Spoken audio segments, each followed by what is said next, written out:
അരച്ച് ഉള്ളി സാമ്പാർ ഉണ്ടാക്കാം. അതിനുവേണ്ടി ഇത് അരക്കപ്പ് ടൊമാറ്റോ കഴുകിയതാണ്. അതിലേക്ക് 2 സവാള, 2 പച്ചമുളക്, 1 തക്കാളി, 3 അല്ലി വെളുത്തുള്ളി. ഇത് കട്ടക്കായമാണ്. ഇത്ര ഇടാം. ഒരു കിഴങ്ങിടാം. കിഴങ്ങ് ഓപ്ഷനിലാണ്. ഉള്ളി സാമ്പാറിന് ഉള്ളി മാത്രമായാലും മതി.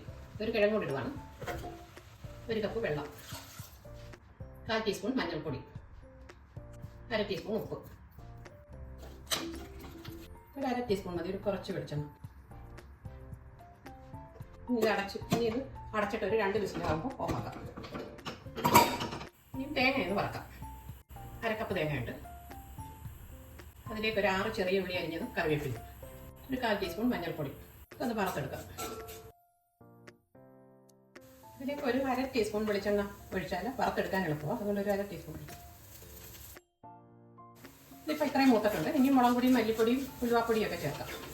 1 ടീസ്പൂൺ മുളക് പൊടി, 1/2 ടീസ്പൂൺ മല്ലിപ്പൊടി, ഉലുവാപ്പൊടി ഒരു 1/4 ടീസ്പൂണിൻ്റെ പകുതി മതി.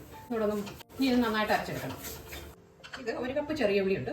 ഇത് ക്ലീൻ ചെയ്തെല്ലാം ഒരു തവണ 2ആയിട്ട് മുറിച്ചതാണ്. ഇനിയും വഴറ്റിയെടുക്കാം. അതിനുവേണ്ടി കുറച്ച് ഓയിൽ ഒഴിക്കാം. 1 ടീസ്പൂൺ മതി. അതിലേക്ക് ഉള്ളിയും കറിവേപ്പിലയും ഇടാം. ഇപ്പം 10 മിനിറ്റായി ചെറിയ തിരി വഴറ്റുക. ഇനി ഇതിലേക്ക് ഈ കുക്കറിലുള്ള ടൊമാറ്റോയും കിഴങ്ങെല്ലാം കൂടെ അടിച്ചു വെച്ചേക്കുന്നത് ഇതിനൊഴിക്കാം.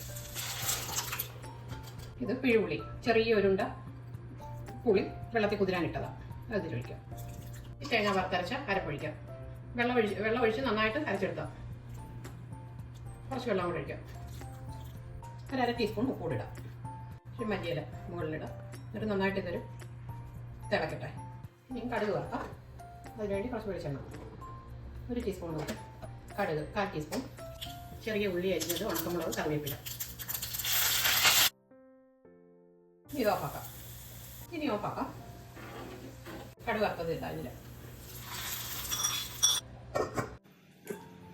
വറുത്തരച്ച ഉള്ളി സാമ്പാർ റെഡിയായി.